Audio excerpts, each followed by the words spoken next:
down, settle in, grab a cup of tea, I've got one. Best cat dad ever.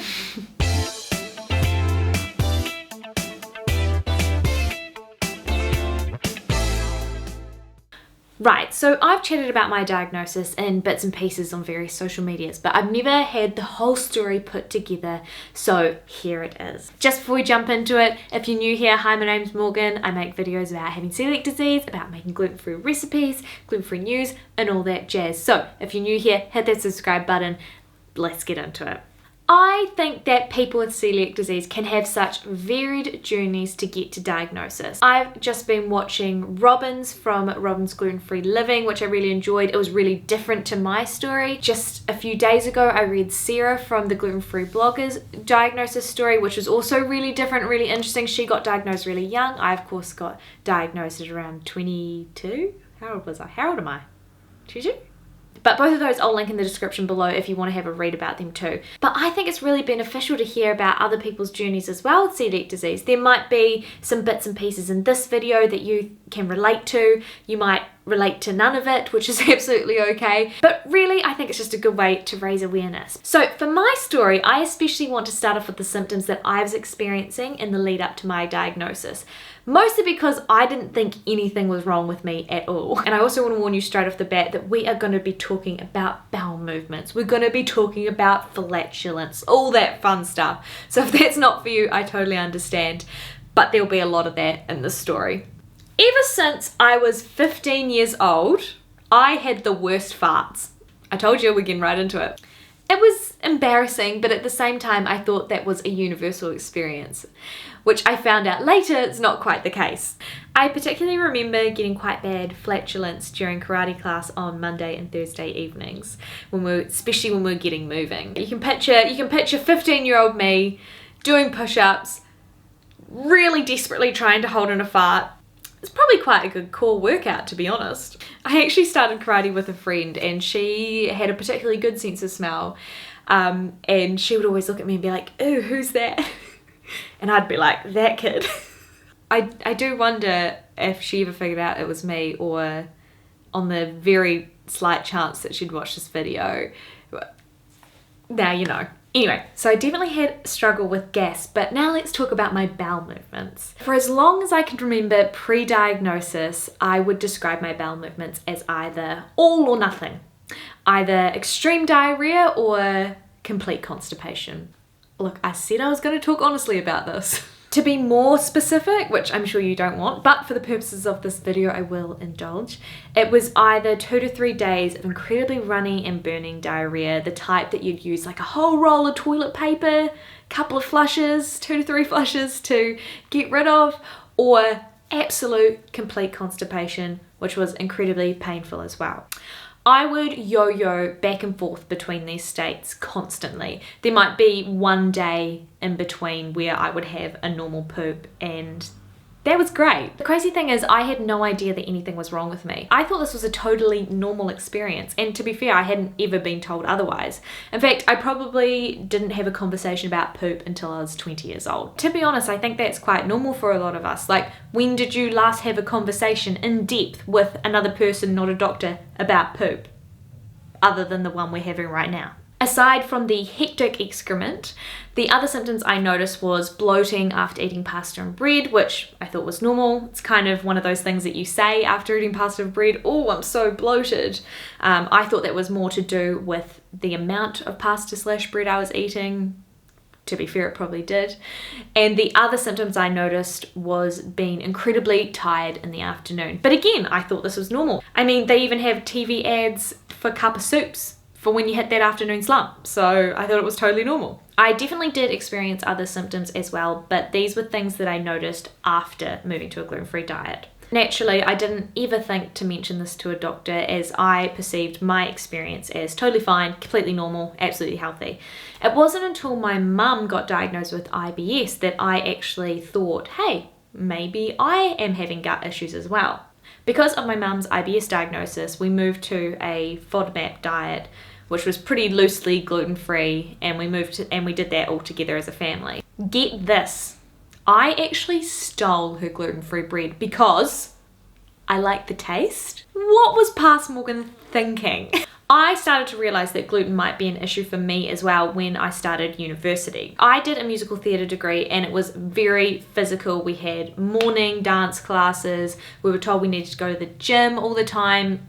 Everything we did was with our bodies. So for me, I started unconsciously trying to eat foods that didn't make me bloat because, let's be honest, there's nothing worse than doing ballet bloated, especially if you've never worn a leotard before. For nearly the whole of the last year of my degree, all I ate for lunch was a cup of steamed rice and quinoa with sprinkled salted cashews on top. How weird is that?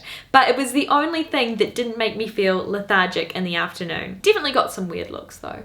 So over the next year or so after that, I sort of unconsciously cut gluten out of my diet. Not fully, but just reduced the intake because I think at some level I knew that that was an issue for me. So I was clearly putting the puzzle pieces together that I had a gut-related issue, but it wasn't until me and my partner decided we were going to move to London that I thought to actually go to the doctor to get it checked out.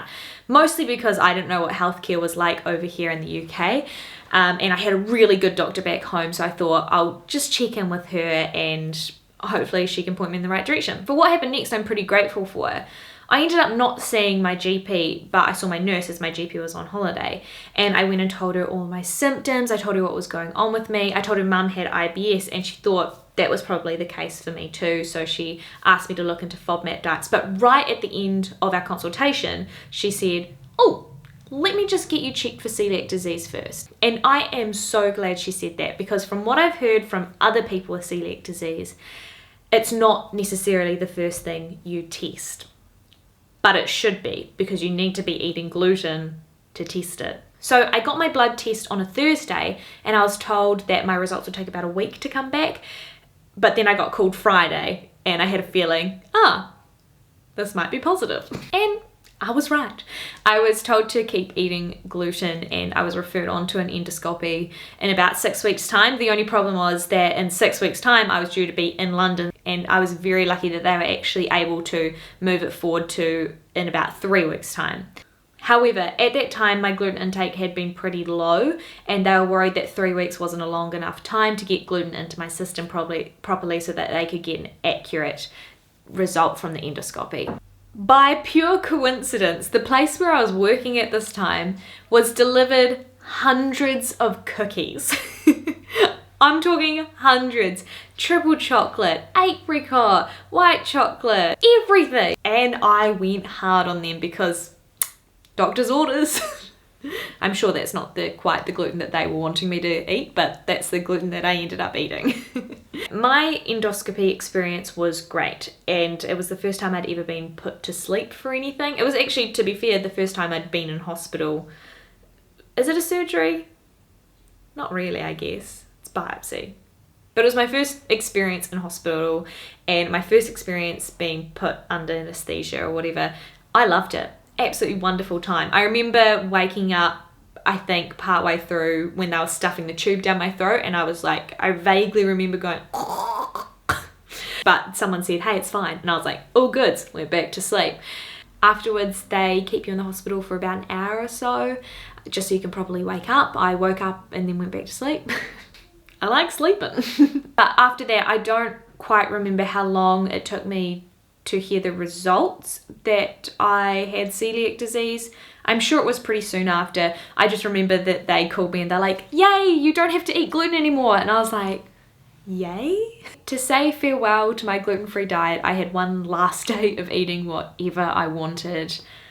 Oh man, it was a great day. I had croissants, I had pain chocolates, I went to my grandma's house, ate every single baked thing I could find at her house. And to end the day, Big Mac combo with chicken nuggets. I just want to point out I do have quite a balanced diet, just not on this particular day. So yeah, I moved to a gluten-free diet. I definitely messed up quite a few times in the first month or so, especially when I was moving country. I ate stuff out of shared fries because I didn't know any better. I did forget to mention that after I was told I had celiac disease, I was offered a consultation with a nutritionist, which I know some people in New Zealand seem to be offered, but not everyone. I assume it's just down to the district that you live in, but I wasn't able to take it. It was like a 12-week wait to meet the nutritionist and I was leaving in 2 weeks. Also, when you get told you should be going on to a completely different diet, perhaps a visit with a nutritionist a bit sooner would be a little bit more helpful, but that's a qualm for another time. So yeah, I moved just a couple of weeks after getting the diagnosis, so I didn't really get time to experience what it was like being a celiac in New Zealand until I came back to visit a year later. Something that I did end up having an issue with was that as soon as I found out I had celiac disease, the first thing I did was call up the airline and say, hey, can you change my meal to a gluten-free meal? And they're like, yep, absolutely, sorted.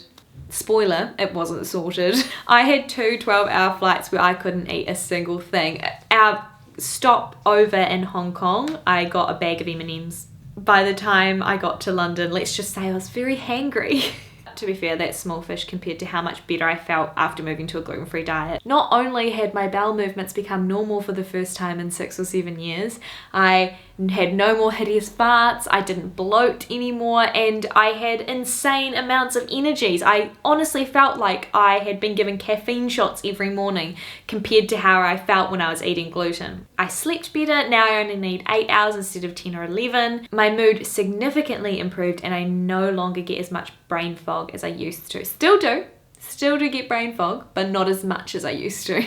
I was honestly amazed by how my gut was related to so many different aspects of my life, which is something I never would have known unless I got a celiac diagnosis. It's interesting, isn't it? Like, I know it now, but before I would have never known that your gut can change your mood. Fascinating. And I want to say again for emphasis, regular bowel movements. Life-changing. I didn't know what I was missing. Wonderful. Cheers to regular bowel movements. No, but seriously, even 3.5 years later, I'm still going, wow, that toilet experience was great. I love having normal poops. Let me know if you want me to make another video about poop. I'm also aware that a lot of celiacs don't get to experience their symptoms alleviating as quickly as I did, and for that I'm really grateful for it. I think the fact that they did go away so quickly was what really showed me how much difference gluten can make in my life. But yeah, so that's pretty much my celiac diagnosis story. I started my blog, YouTube, Instagram because, one, for my love of baking, but two, because there are so many undiagnosed celiacs out there, and perhaps if one person sees this and they go, actually, I have those symptoms, maybe I should go get them checked with a doctor, and it turns out they have celiac disease, that's a win for me. And if you are a celiac watching this, let me know what was the best thing you experienced after moving to a gluten-free diet. Or the worst. Either's good. Thank you so much for listening to my story. Hopefully you can take something away from this. And if not, at least you know how important bowel movements are to me. I'll see you in the next video. Bye.